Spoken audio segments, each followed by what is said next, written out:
भगवान का आदेश तो सबके लिए समान ही होता है।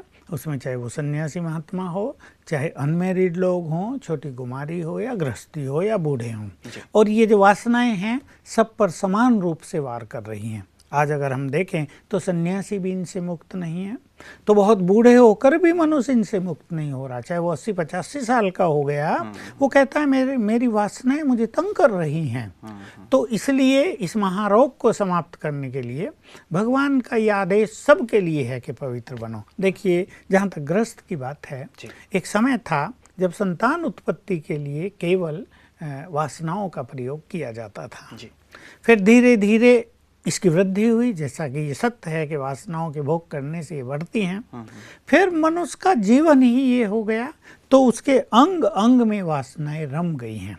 उसके मन में, उसकी बुद्धि में, उसके संस्कारों में, उसके शरीर के कर्मेंद्रियों में, अंग अंग में वासनाओं का प्रकोप हो चुका है।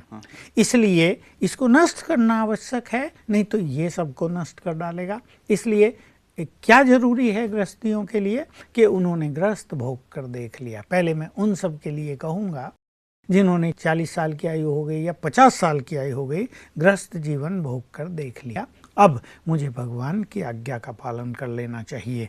अब मुझे अपने जीवन को श्रेष्ठ बना लेना चाहिए, ताकि मेरा अंतिम समय बहुत सुंदर हो और भगवान की आज्ञा का पालन करके वो जो युग परिवर्तन का कार्य कर रहा है उसमें मैं सहभागी हो सकूं। बिल्कुल।